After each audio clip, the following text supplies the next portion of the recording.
What I really want is us to have more efficient, less costly healthcare so that this isn't such every other country does it. So, if our healthcare outcomes were better than other countries, it would be easy to sort of justify these costs, but they simply aren't. So our healthcare costs more and is less effective.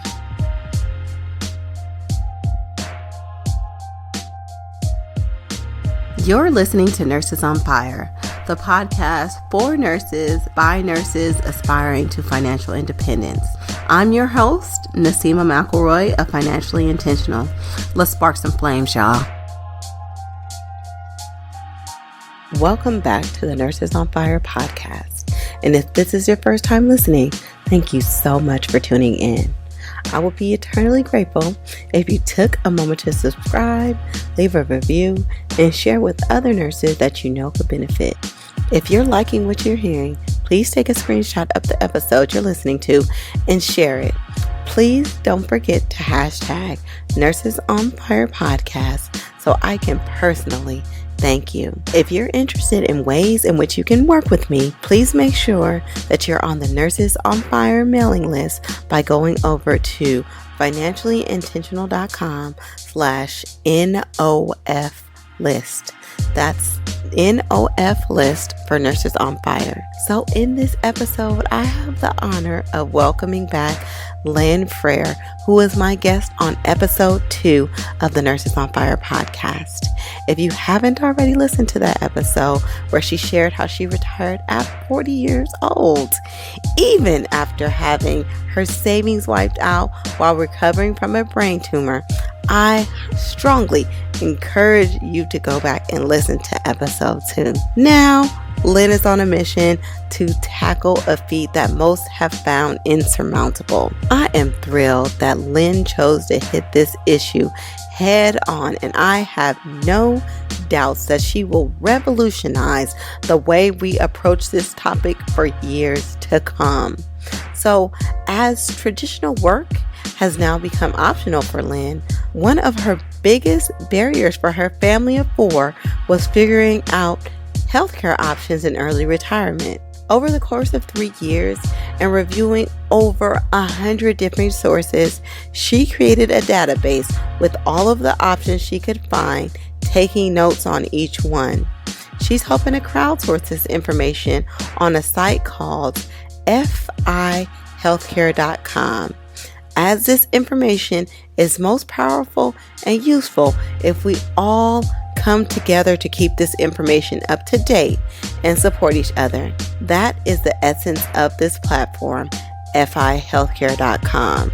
Through this page, Lynn is here to promote transparency for healthcare options in early retirement. So the options shared here are for informational purposes only, okay? It is not intended to be health insurance advice. Before making any coverage decision, please seek out a licensed professional. Without further ado, this nurse is tackling a major barrier for early retirement with Lynn Frair.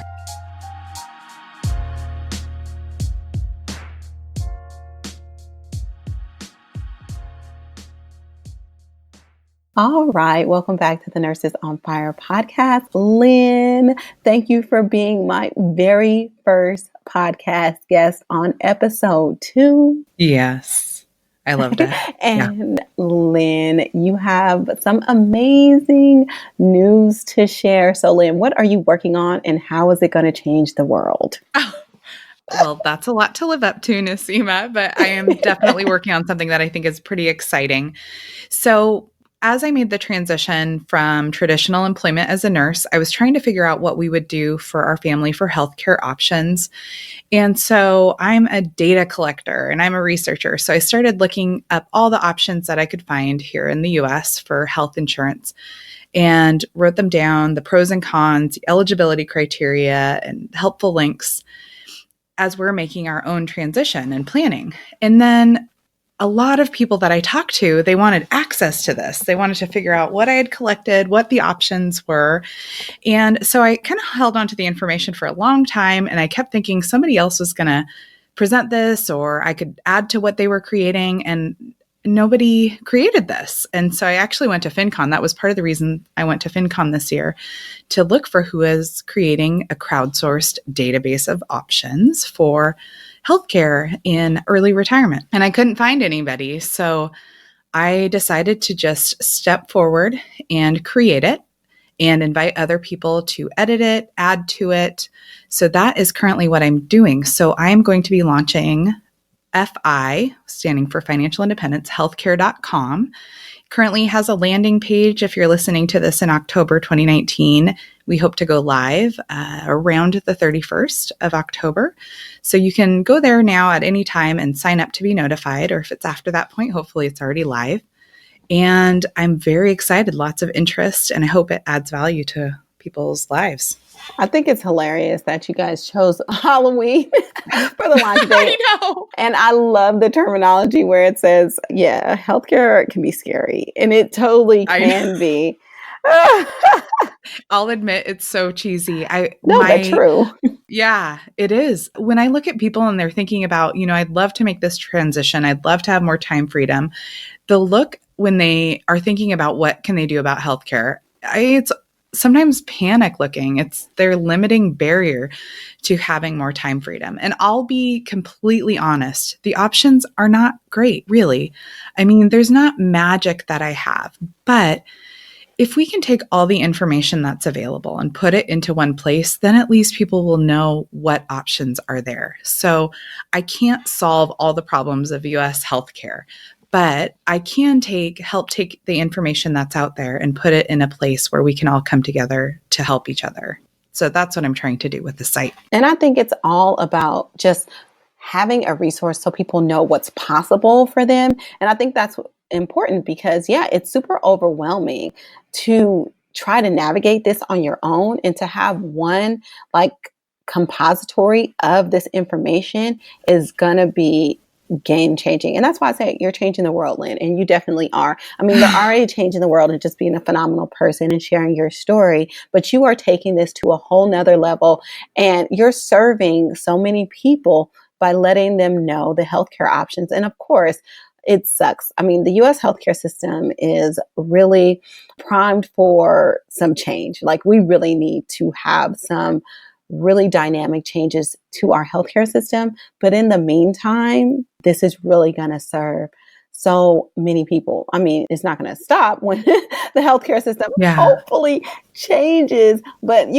hopefully it'll shed light that we need to really do things differently, and we can adapt a lot of the things that are done globally because we're not the leader in healthcare. We're supposed to be a world leader, but as far as our provision of healthcare and the cost of healthcare here, we are failing our people. And so we got to do better. And I'll be so happy if nurses are at the forefront of that. Yeah. And I've heard this a lot, actually. I've spoken with some heavy leadership in the healthcare transparency space and also nurses, and they're very proud that a nurse is the one that's creating this.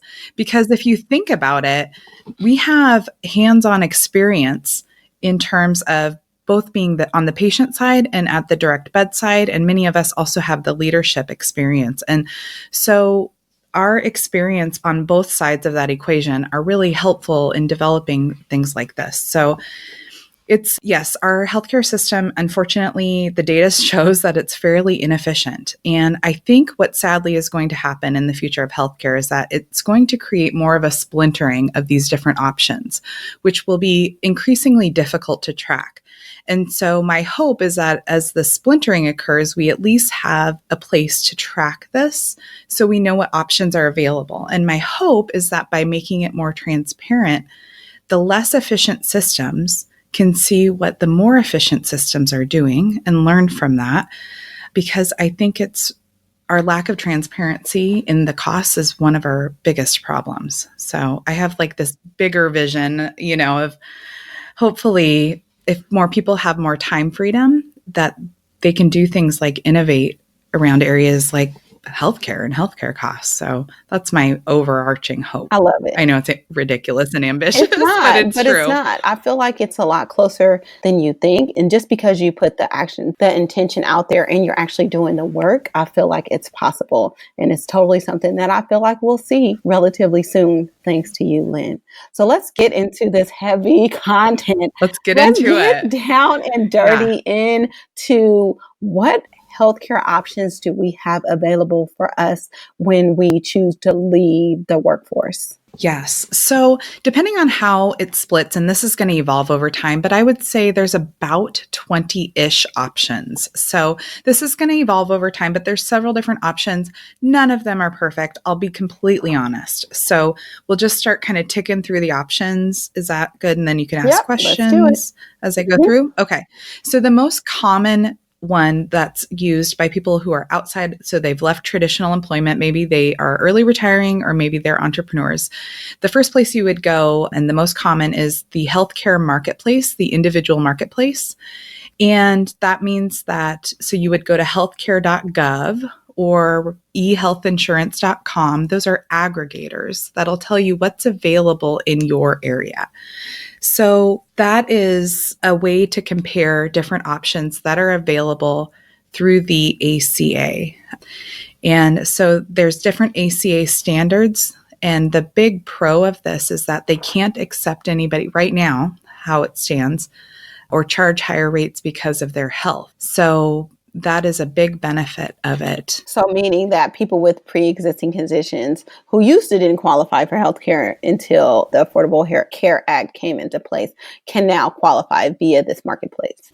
Yes, as of the time of this recording. I think that's what's tricky. And that's what I hope to accomplish with this interactive database, is that if that changes, then then the community could submit, hey, there was a change that affects this. So that's why I don't think it should be a book or a piece of paper. That's why it should be an interactive database that gets updated with the most recent information. But yeah, as of the time of this recording, yes, they are. One of the other benefits of the individual marketplace is that there is currently a subsidy based on your income. So, I mean, that could be a pro or a con depending on the level of your income. But typically when you're retired early, then you're drawing less of an income than you would when you're doing that ramp up phase. And so it could be potentially, depending on it, if you're retiring into something else. But, that's the point. That's absolutely true. There is, when I expand this site, what I hope to also have, aside from this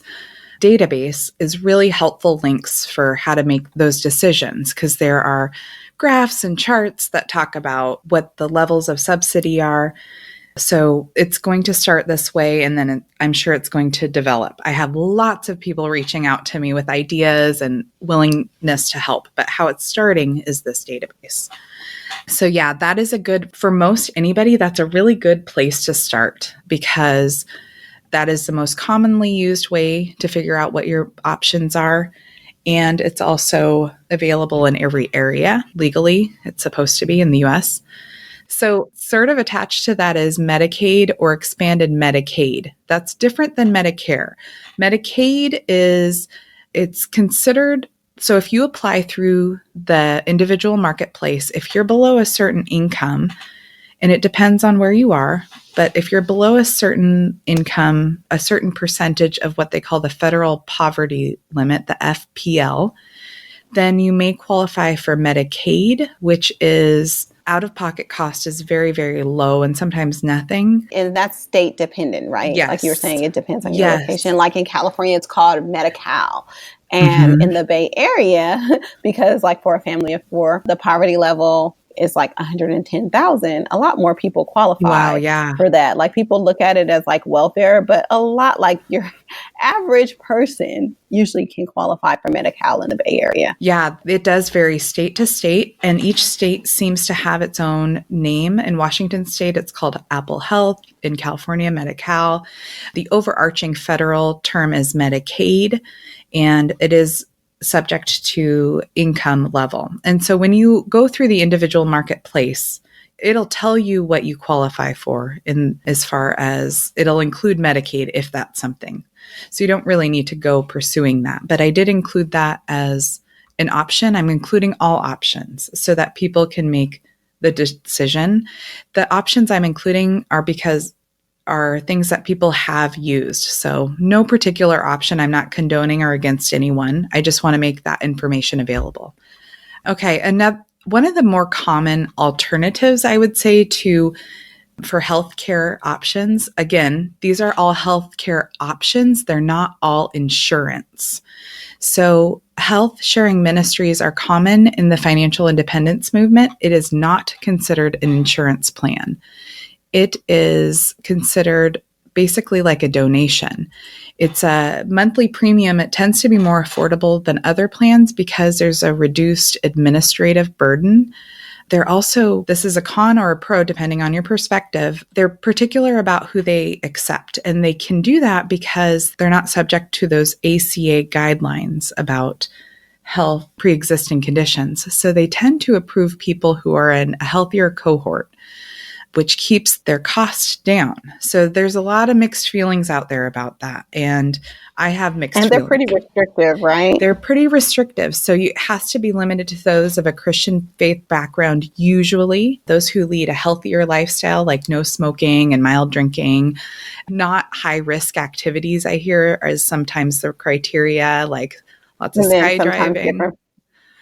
Skydiving. Yeah. And then skydiving. Yeah, that too. Yeah. Yeah. And then like certain ones of them don't cover contraceptive care, right? Exactly. Yeah. So contraceptive care, things like vasectomies, things that you could see sort of the religious frame of it for those limitations. But they're pretty affordable, which I want to do a comparison just for my personal self. So like when I switched over to being covered under my boyfriend's insurance as opposed to us being covered under mine, my premium basically went from nothing to $1,600 a month for our family of 3.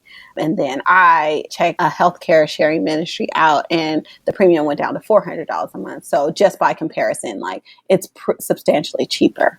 Yeah. Yeah. So the premium is cheaper. It's all a matter of risk and do you qualify? And, it's really about trying to figure out what the best fit is. And for a lot of folks, sometimes there's a huge percentage of the population who are uninsured. And so this could be an alternative for them versus being uninsured. It may be much more reasonable and people don't realize that this exists. Let's pause and talk about 2 things. Yeah. One thing is that the thing that people need to understand with these health sharing ministries is that it's not insurance. And you said that, but in that it's not insurance, a lot of healthcare providers don't necessarily understand them. So like what you usually have to do is kind of like talk to them like you're paying in cash, which actually might work in your favor. Because if they think you're paying in cash, well, you are paying in cash. You typically get reimbursed, but you can negotiate really like discounts because they like cash. They don't like dealing with their insurance company. And so they'll give you discounts. And Lynn, you might know this, but there are sites that actually give you like what the care should cost you and like what insurance companies typically get reimbursed for and what they reimburse for, meaning that they get like a discounted price. And so if you go in with that information, it's actually pretty powerful because now you can negotiate down. And yes, you can negotiate with your healthcare providers for your bill. But like I said, with the health sharing ministries, you kind of have to like talk to them like, okay, I'm paying cash. What can you do for me? And then you typically get reimbursed for approved things. And then another thing is that you talked about the amount of people who are uninsured. Sometimes people strategically are uninsured and decide to just pay whatever the tax penalty is at the end of the year because it's cheaper than getting insured, and then kind of just like have a savings to either pay for things out of pocket, or they just know that they put money aside, or they just take the risk of just not having any kind of health care. Can you speak to the uninsured portion? Yes. So that's one of my options that I'm going to talk about. Again, this is not me condoning any particular thing, but I'm just taking down a list of what people have done. And there's pros and cons of that. So with the health sharing ministry, so I've got a bunch of things that I think will be helpful. With the health sharing ministry, you do the provider, what's tricky is providers, you're right, don't understand it. So they'll say they take the health sharing ministry and then they'll bill them directly, but there's a possibility that there could be a balance left after they bill. And one of the cons of health sharing ministry is they do sometimes what's called balance billing, where they'll say, yeah, we take that. Oh, but we charge more than your health sharing ministry has said, so we're going to give you the balance of that bill. And then it can be fussy and frustrating. So that's one of the cons that I've heard, is that there can sometimes be this balance billing phenomenon, which is a combination of, I think, providers not really even understanding what health sharing ministries are, and administrators not really understanding, and also people wanting to get paid as much as possible. And it's very tricky. I think as health sharing ministries become more popular, it'll have a bit of a smoother process. But that is one of the cons, is I think that there's some negotiation sometimes in these surprise bills. This is what I'm hearing from folks. So wanted to mention not okay. that. Yeah, that's what keeps people sort of shied away from this. So I don't know how often that happens. I do know that that happens, though. And so something to be aware of if you're considering. There's something that's helpful, I think, that goes to related to the cost of different interventions. So there's a website called healthcarebluebook.com, and you can look up the cost of a particular intervention, like pediatric anesthesia for dental care in your zip code, and see what a fair Sounds price like you know is a little for bit that. about that, Lynn. And that can be yeah, I do. I totally do. I do. I used it and I still use it, because sometimes we have no idea what something should cost. How much should a CBC cost, because it can vary by an order of 10 or 20. Oh, the multiples are crazy. Like, how much should an ibuprofen cost? Let me tell you, I just charge you $600 for that. Okay. By the way. I mean, it's just crazy. And so what's so cool, that's a great site. I reached out actually to the founder of that site, and the founder, his name is Bill, stood up in front of the Senate to talk about healthcare transparency. And he is somebody that's very big in the healthcare transparency space, the cost transparency.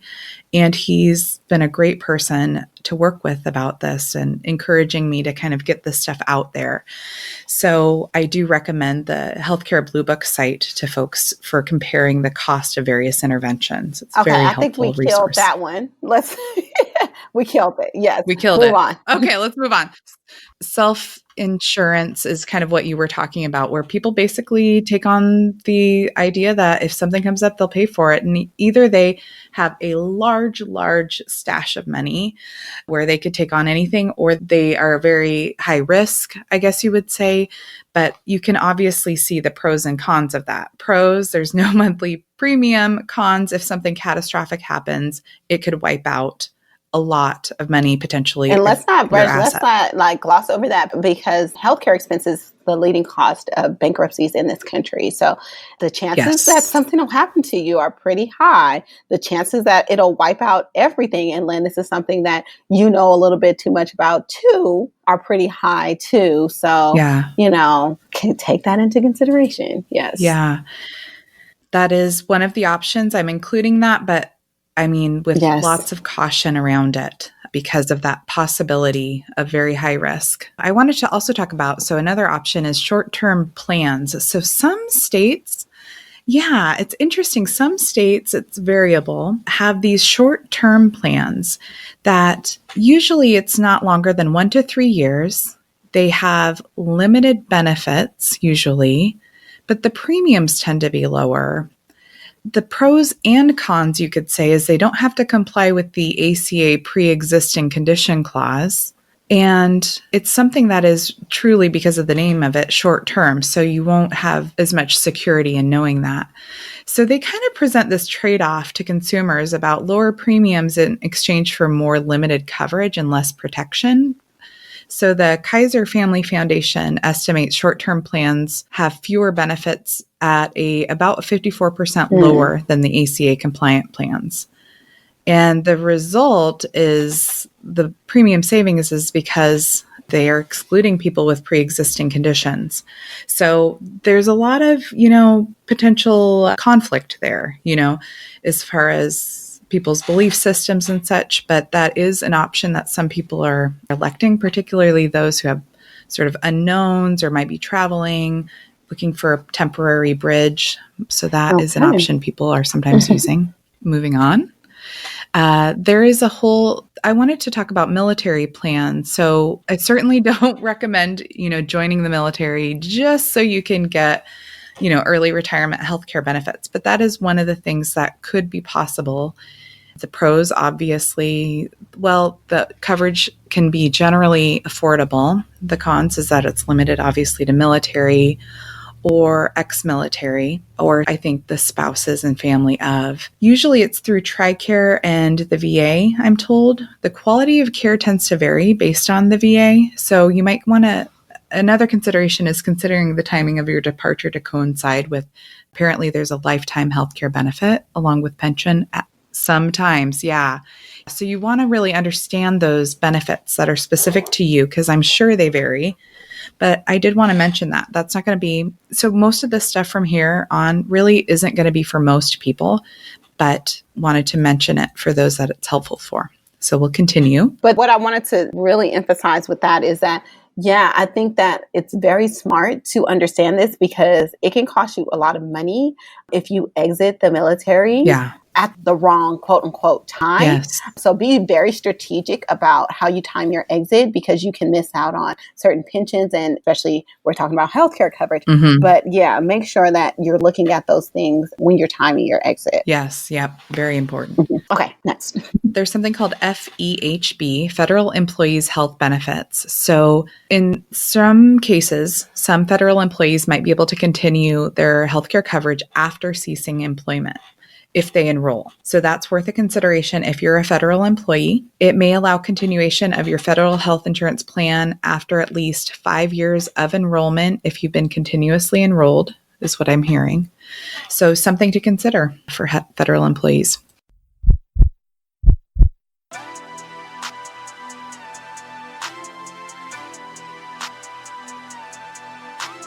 I'm known as a debt slayer because of the $200,000 in student loans I slayed in 2.5 years. I hated those loans, and dealing with the loan servicers, I was head down and focused and wanted to get rid of the debt as soon as possible. Knocking out these loans and seeing a zero loan balance was one of the most liberating feelings I have ever felt. But recently I learned that by not optimizing my student loan payoff strategy, I lost money. I'm talking about big money, y'all. I could have saved $80,000 if I had a customized student loan plan by the team at Student Loan Planner. Please don't make the same mistake as me. If you have student loan debt, especially in the 6 figures, head over to studentloanplanner.com/financiallyintentional to get your customized student loan plan today.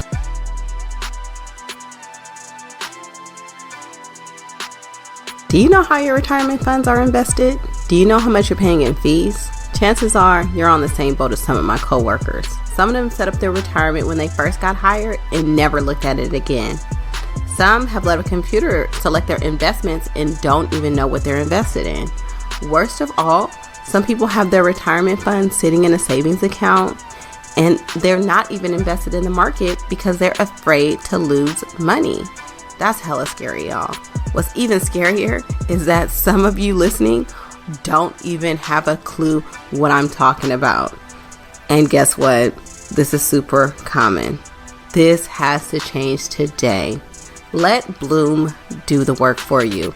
Head over to financiallyintentional.com/Bloom and get your free retirement account analysis. They'll check and see if your retirement account is optimized for you, and they'll let you know if you're paying too much in fees. That's Bloom with 3 O's.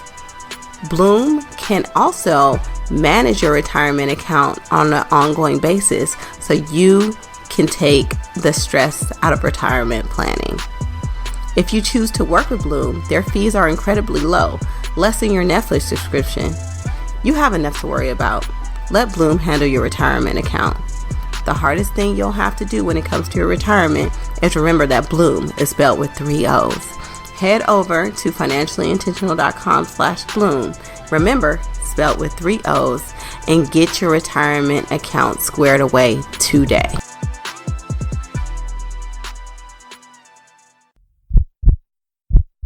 Travel medical insurance, so which is also called international medical insurance or worldwide medical insurance. It's coverage abroad. So a lot of folks looking at financial independence are doing a lot of traveling or potentially doing a lot of traveling. So the premiums are relatively reasonable. The cons of it are that there's usually a policy limit, which sometimes can be pretty low, like $25,000, although that goes a lot further in most other countries. But you want, but not if you have to get medevac back to the States. Right, exactly. Yeah. So and that's a good point. Did I say medevac? I meant Metaflight, right? Yeah, no, you're right. Yeah. The focus for those plans is usually on covering the emergency medical or evacuation costs. So sometimes emergency dental is covered and emergency transportation. Of course, it varies just like anything by policy. So you'll want to see what's covered, but I would definitely look at, is your evacuation covered? Is ambulance or airlift covered? Is dental covered when you're making your determination?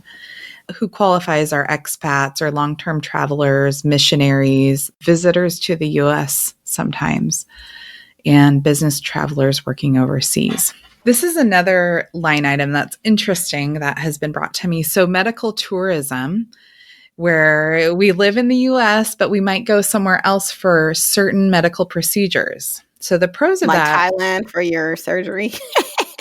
Yeah. For example, this is becoming, I think, increasingly popular because I think of the cost of U.S. healthcare and is just continuing to rise. Now it's at 3 times rate of inflation. The average family, I think Bloomberg just said, over $20,000 of healthcare costs per family in the U.S. is what I recall. And not all of that is paid by the person. Some of it's paid by the employer, but that is another record. So anyhow, we see more and more medical tourism. And so the pros are that the cost can be favorable, certainly. The cons are that you need to travel for care, which I guess could be a pro or a con, but it's not very convenient usually. And it eliminates this as an option for urgent or time-sensitive needs or management of chronic conditions. So I have in my database a link from the CDC, which talks about, or you can just Google medical tourism. They've got some cautions and some things to look at if you're considering medical tourism, because there's obviously risks associated with that. Okay, another option, another maybe not stellar option, but it's an option, is being on your spouse's plan. Pros, the costs are generally paid by the employer. And the cons, your spouse still has to work. They may resent you, So I think that's obvious, but that is actually what a lot of folks are doing. Their spouse maybe still has a position they absolutely love and makes some sense for them. So I wanted to include that. Also, I probably should cluster this more by the travel section, but full-time expat living. So a lot of people actually, well, maybe I shouldn't say a lot, but many people have moved abroad. And one of the big motivations has been healthcare. So the overall healthcare costs for almost any country, if you can qualify for the healthcare, is less than the US. I actually think we're the highest cost in the world. So the cons or the pro, you need to live in another country. So the coverage and cost obviously varies by country. And so, yeah, I think that there's a lot of variation there. The countries that I hear most often referenced and used for healthcare are Costa Rica and Portugal are the ones that I'm hearing a lot lately. Are you hearing any others, Naseema? Those are the ones that come to mind. Those are the ones that are top of mind right now. Yeah. So, and then sometimes people do part-time expat living. So there's this sort of integration. There's sort of a nomads. I'm going to put some links in this database about nomads and how they do travel insurance. And sometimes people take up travel insurance for part-time. These policies and plans can be confusing in what they cover, if you have to be a resident of a country or not. So I'm hoping actually to crowdsource this section about folks who travel, who are expats and get a little bit more clarity and robustness. I don't think that's a word It's a to word. the We made section it a about word. travel. Yeah. Because I don't personally have experience with this. So I'm just taking the information people are giving me. And so I'd like more contributions about travel, expat living, insurance, and medical tourism. So that's why I'm crowdsourcing this. But I've got a good start here. Okay. So another option is employer coverage after leaving your employment. This is actually increasingly rare. It's at the discretion of the employer. It used to happen a lot more than it does. I would say if you have an employer who does that, it's like a unicorn, but that actually still does happen. So that's one thing to look at. Very, very rare, but it does And I happen was talking sometimes. to you before we started about when I used to work for Kaiser, and if you worked there like 10 years ago or more, they did have this like lifetime medical at retirement. But of course, it was kind of cost prohibitive, even though it was Yeah. like lifetime medical at Kaiser, which is, in itself the hospital health plan and insurance all in one. And so Yeah. it's cheaper than most other places, but it still was cost prohibitive for them. And so they have since gotten rid of it. And Yeah. so that's why it's becoming more and more increasingly rare. Yeah, I would like to know if anybody, please feel free to email me at hello@fihealthcare.com if you know of any employers, because I'm hearing that this exists, but I am not hearing who's actually still providing it. So it feels a little bit theoretical right now because I don't know an actual employer who still is providing this. So if anybody knows, please email Can't me. help you there, girl. So I know they'll get flooded with Right. applicants. I mean, it's a really great way to keep, candidates who will stay a long time. You're showing them that you are invested in them, and it's increasingly rare these days. So, anyhow, one option that I wanted to put, it's a word that scares people, cobra. I mean, not because it's the same name as a snake, but because people immediately think it's so expensive, and it absolutely is generally very expensive. So, cobra, it stands for Consolidated Omnibus Reconciliation Act, something along It those just lines. stands And for hell of expensive. hell of expensive. Yeah.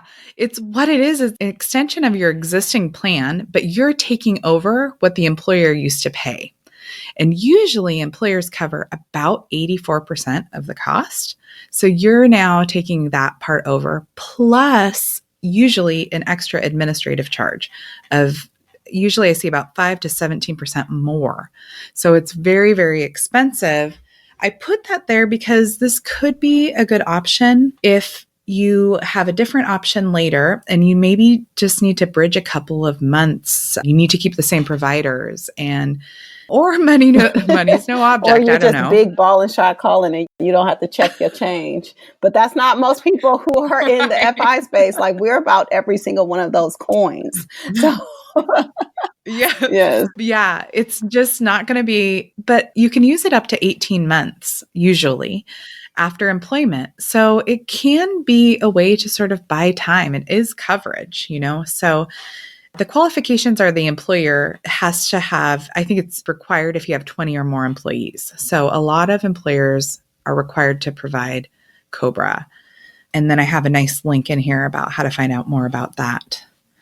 So keep moving on. A lot of people actually do part-time jobs for healthcare. So Starbucks is one I hear about commonly. Again, if you know of another employer, feel free to email me, who is a good part-time employer providing healthcare. So I just heard Starbucks is now spending more on healthcare than they are on coffee. So I haven't verified that myself. It's interesting though. So healthcare costs are a huge thing. So they're probably going to get rid of it soon. They may, but it may be what's working for them, or they may be very vested in trying to self insure. A lot of big employers are trying to figure out how to get these costs in control. And it's a big pain point for big companies. So I think they're going to work on solutions, but I don't know that it's to change that. So yeah, email me if you guys know of any other companies that are doing this. So the option, we talked about self-insuring already, so I'll skip over that. I want to put a section in here, and I'm not sure how I'm going to structure it. So I have some folks working with me right now on building it, alternative medicine healthcare options. Not necessarily that this would take the place of insurance, but a lot of people are using alternative therapies instead of insurance, but And as an also adjunct, in yeah. addition to, as an adjunct, because most healthcare costs are related to modifiable behaviors. As much as we don't want to think about it, I think it's like 80%. So it's really, really crazy how much could actually be modified. And a lot of it is stress related, lack of sleep, eating habits. So, and certainly I'm not perfect at all, but I did want to acknowledge that that really contributes to our own healthcare I'm all costs. for the complementary medicine approach. And like, Yeah. for those costs can be prohibitive though, if it's not covered under your insurance. But the savings over your lifetime are substantial if you just keep yourself healthy. Like, functional medicine Yeah. doctors, acupuncture, all those things, like, holistic dietitians, like, oh, all those services are super essential. But Yeah. yeah, I definitely see them as an adjunct to something like that and your ACH plan. I mean, whatever the exchange plan is, and maybe Mm-hmm. even catastrophic coverage, which we Yeah. haven't talked about yet, but I'm sure you're getting to. Right. Yeah. I've thought about, do I even put this as a line item in here? And I just think it's so important that, yeah, it really looks at the whole picture, but I don't want people to think any one of these is your only solution, So I want to be super clear about that. Okay. So luckily, I have people that are working with me who are crowdsourcing this and developing this right now. It's very exciting. They're so passionate about it. I love it. So this one is pretty interesting because I'm hearing a lot more people in the FI movement going this route. So it'll be interesting how it evolves. It's called DPC, Direct Primary Care, also known as blue collar concierge care. Yes, we have a lot of that here in the Bay Area. And it's just because we're the hub of fintech. And I was hoping that you would cover that, just the tech companies. So they're kind of just Oh, like, good. yeah, you just pay us this flat fee. And then, I'm sure you'll talk about it. Go ahead. Yes. This is really emerging. And I think part of it's emerging because of frustration of consumers of healthcare and also providers of healthcare. So the idea is that it's a practice and payment model where the patients and the consumers, they pay their physician or their practice directly in the form of a periodic payment for a defined set of services, and they vary. So they usually charge patients a flat monthly or an annual fee under the contract terms. And then the practice framework includes practices. It's structured around direct contracting with the patients. And what's tricky is, so a lot of the primary care is covered, right? Direct primary care. But when things get more complicated, like specialists or hospital interventions, my understanding is that's a separate issue in most of these providers' cases. Is that your understanding too, Naseema? Yes. Okay. Yeah. So big limitation of that DPC is it's not an insurance or a replacement. It's a type of care, which is also, it's considered retainer medicine or concierge care. So the fees might still be too high for some people. Yes. And so there's some definite pros and definite cons. Related to that is concierge care, which DPC is considered a type of concierge care. But the main difference between the two is about how the doctors get compensated. And I think of concierge care as more higher end, higher cost, versus the DPC model tends to be lower cost. Yeah, so there's a little bit of nuance, and I actually think there's difference in terminology depending on where you are geographically. But the basic idea of direct primary care or concierge care is that it's a model where you're really paying the doctor to provide you care, paying a regular installment. So that versus a per visit model. Do you know if this, what is it called, qualifies for your taxes so you don't get taxed for it? What is it called? Oh, the HSA? No. Qualify Is that what so you're? that, like, so you won't get penalized. So, like, if you don't have health insurance, you get penalized. But if Oh, you have this direct care model and you're showing that you're paying this provider or this group mhm. monthly, are you still going to get that penalty? I don't think that this is considered insurance. One thing that we're seeing, and again, we're recording in 2019, we used to have an individual mandate that people had to have insurance. Otherwise, there was a fee for not carrying health insurance. And that mandate was repealed. So, effective 2019, as I understand it now, you won't face fines in 2020 for not having health That's insurance. major. That's major. Yeah. So again, this is like Lynn's understanding. I'm not an expert in any of this. I'm just like a supreme studier of information. So always check with your accountant. Yes. Let me just put this disclaimer out there. This podcast is for entertainment purposes only. For professional Yeah. help you need to actually act on this advice, please seek professionals. We are not professionals. Yes. We are just conveying information for you. So that's my little, legal statement disclaimer. Yes. Yeah. Disclaimer that we're trying to help folks, but we're by no means tax advisors or, financial planners or healthcare experts. We're studiers of this information and hoping to share in ways that are helpful. So, yes. And plus, depending on when you listen to this, information changes. So then I want to, there's different within this, I'm going to split them up in various sections depending on, and we're formulating it now, getting the final touches on it. But I also wanted to mention Medicare. So Medicaid is for low income. Otherwise, it can be called different things by different states, but the federal government calls it Medicaid is for low income. Medicare is for generally folks over age 65. There are times if people are disabled that they qualify for Medicare before the age of 65. So the pros of that, I wanted to mention that because that can be part of planning for a lot of folks, especially if you're closer to that age. But even if you're not, it should be good to know what could be in your future. The pros are that it's essentially guaranteed health coverage if you make sure to apply for it. I mean, as guaranteed as anything can be, really. And it doesn't discriminate based on pre-existing. But a lot of people don't know this. It tends to cover only about 70 to 80% of your medical costs. So it doesn't cover the full cost of prescriptions or drugs or doctor's visits. What's the age for Medicare? Is it 65? 65. Okay, good. Yep, that's my understanding. If you have a disability.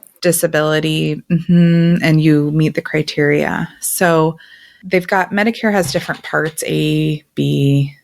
Part A covers hospitalizations, and I know D covers prescription medications sometimes. So yeah, I wanted to mention that even though that's not the age range everybody's looking at yet, but it's important to know. So the premiums are usually paid, my understanding, through Social Security check, Social Security.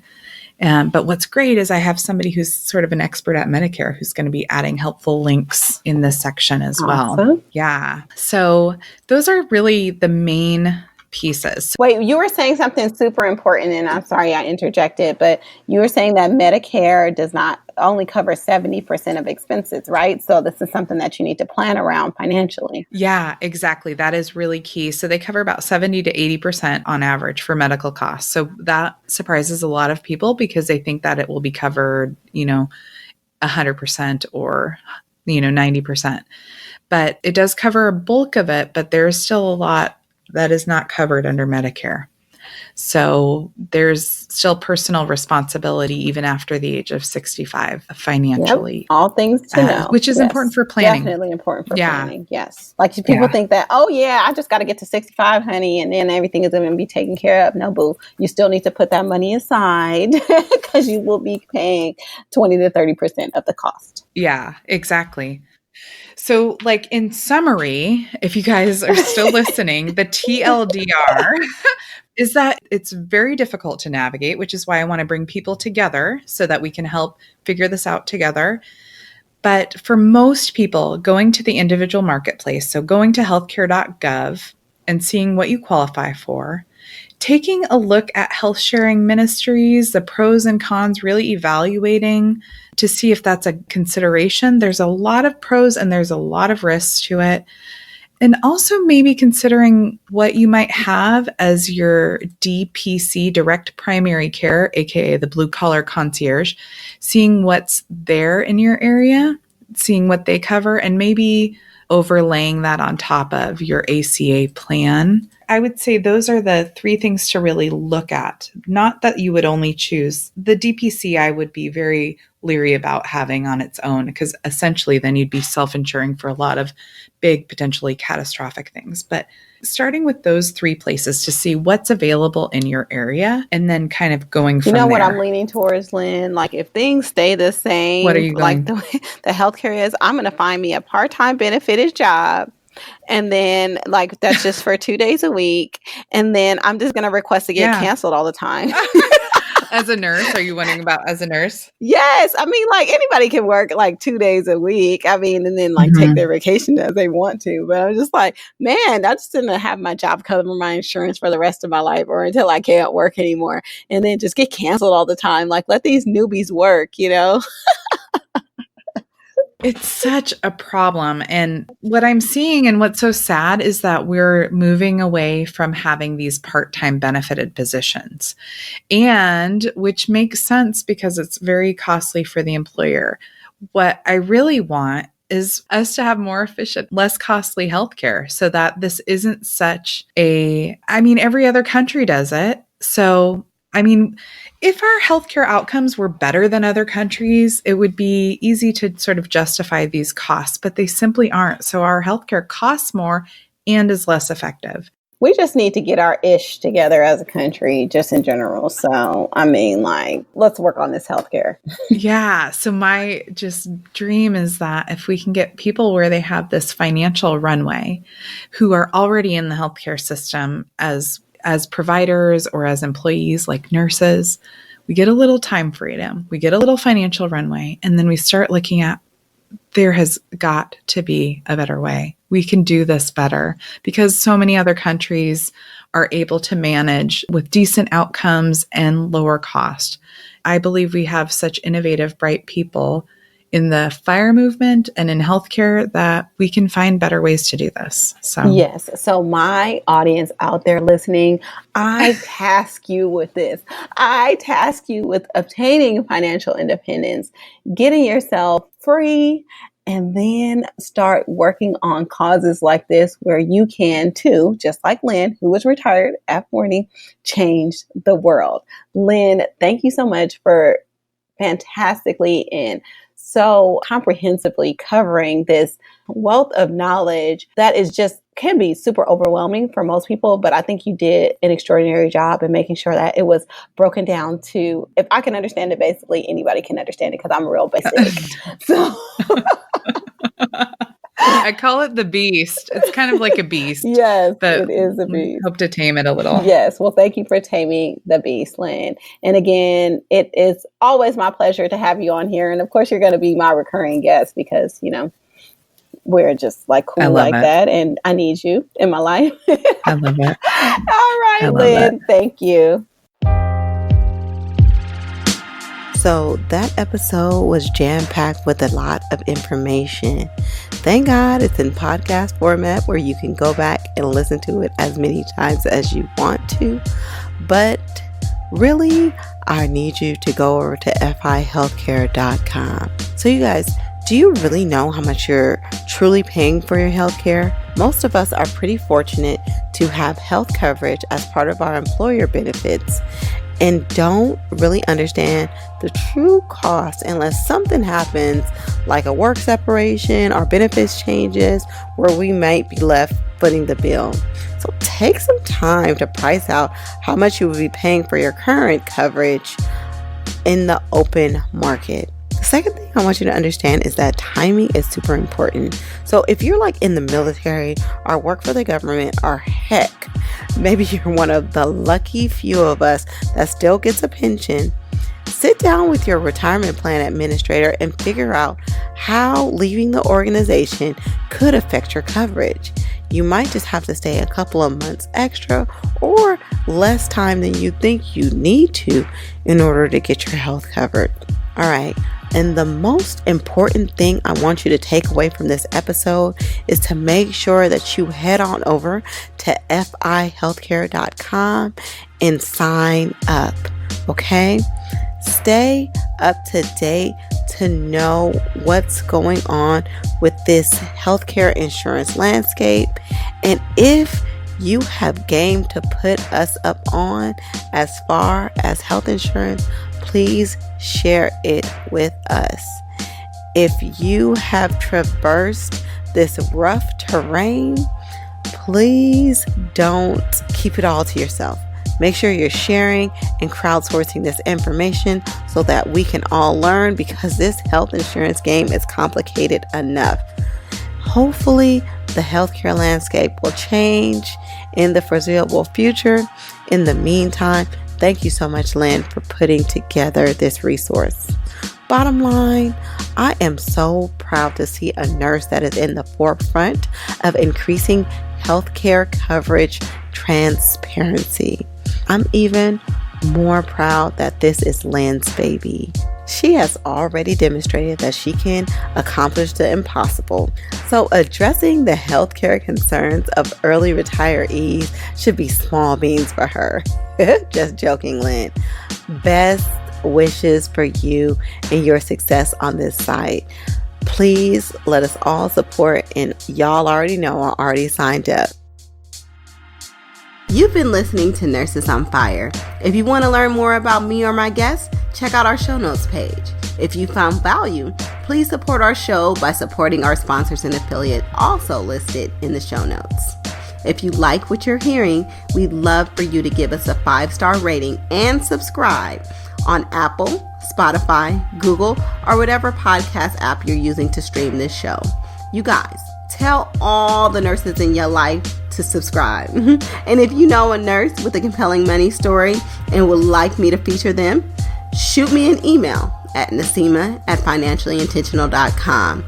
All right, y'all. Much love, and keep them fires blazing.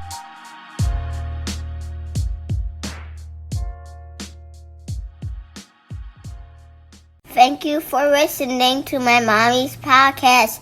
Don't forget to subscribe. Bye-bye.